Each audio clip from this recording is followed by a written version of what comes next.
Learn my 5 steps on offering creative financing to motivated sellers. Guys, it's Rick Ginn with Flip with Rick, and you know what to do. Hit that subscribe button, smash that like button if you want to continue to hear the absolute best free wholesaling information right here on Flip with Rick. Creative financing. So Rick, I thought we're talking about wholesaling. Yes, we are talking about wholesaling. So when we go out and market, we look for high equity deals. That's what we're targeting for. When you're out there trying to find high equity deals, you will come across deals that have excellent opportunities for creative financing.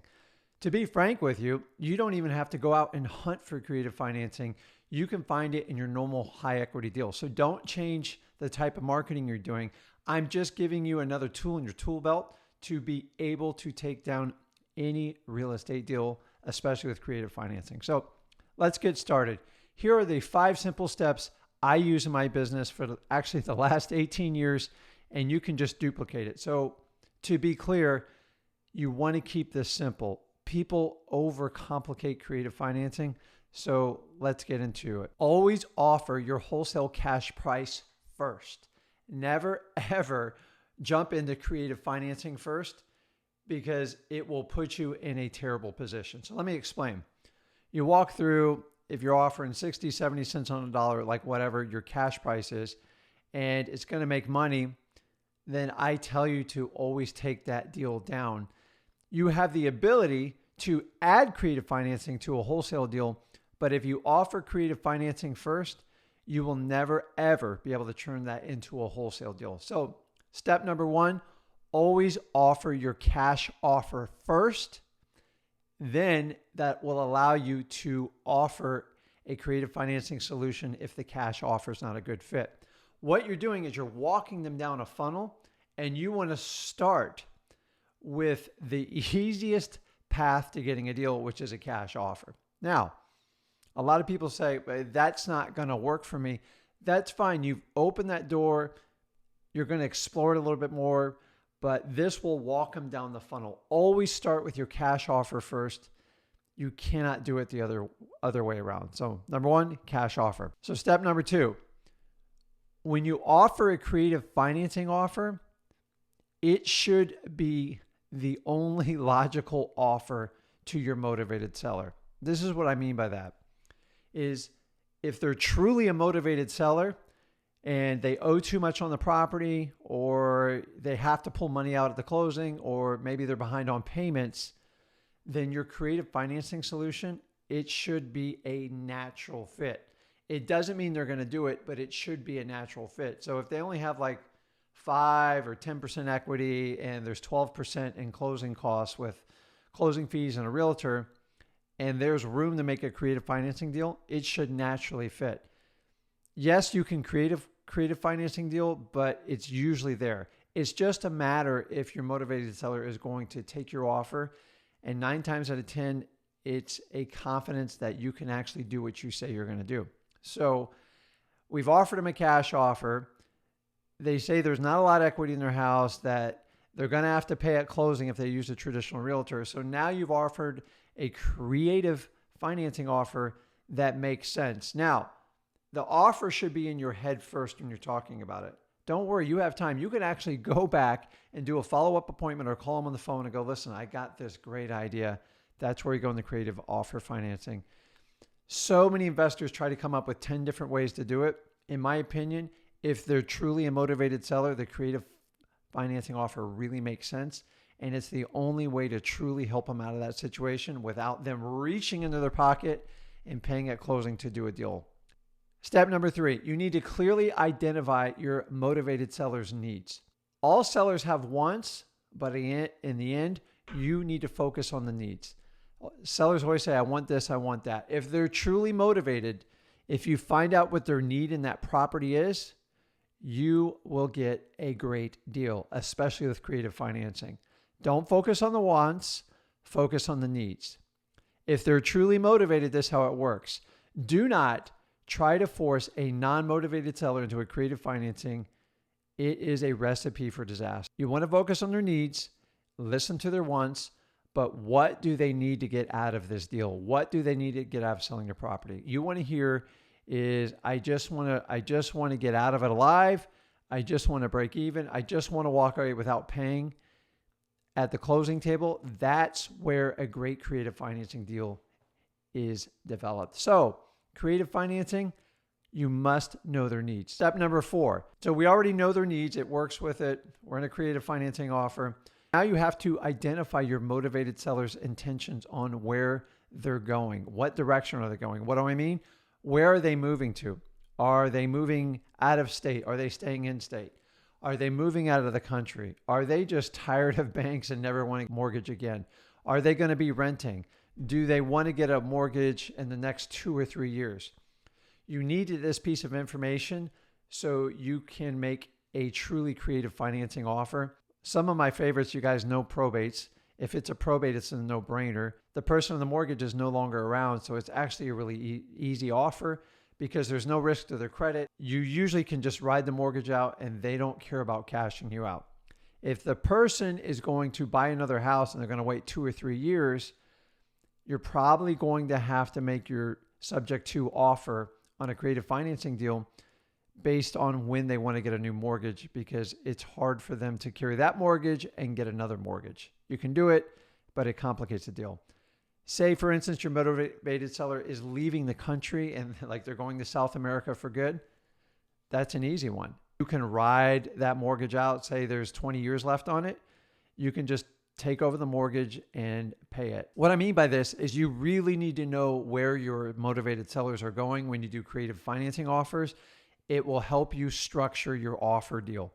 If they need that mortgage closed out in 3 years, you need to know that. Why? Because if they need to get another mortgage, they're going to want to know you cash it out, because I promise you they'll be calling you in 3 years. So identify where your motivated seller is going when you're offering a creative financing offer. Okay, and the last step, number 5, we're going to do what we do, trial closes. Use this technique and it works really, really well. And it takes pressure off of you feeling like you have to close them.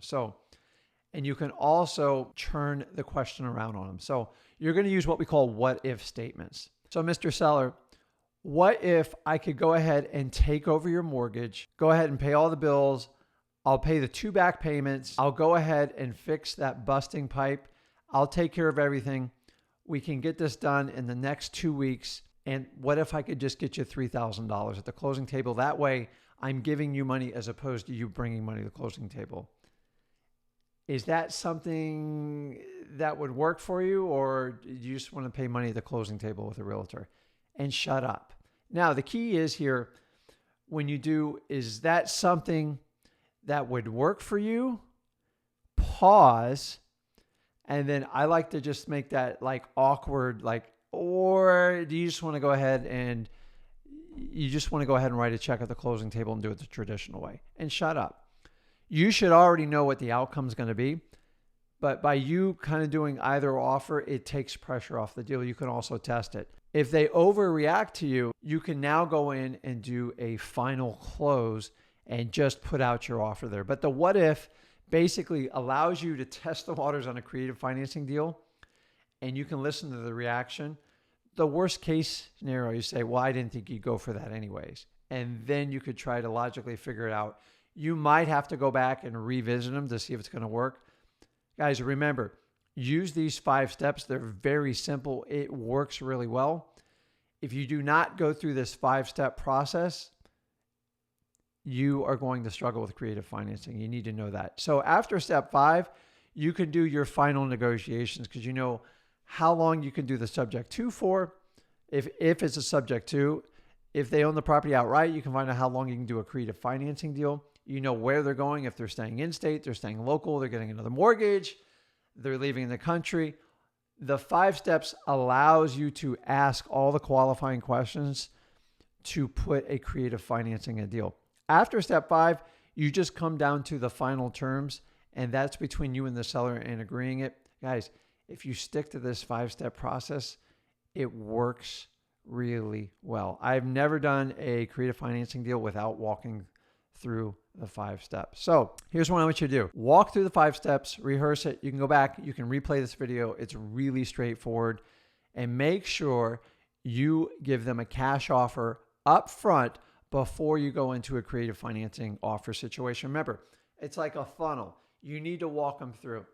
I offer a cash deal even when I know it's not a possibility. Why? Because I want to get it out of the table. It also helps you set up your creative financing offer. Because if they can't do it, and you already know they can't do it, so say they owe $100,000 and you offer $60,000, they go, well, I owe $100,000, I can't do that. I go, wow. Okay, well, I have you explored other options?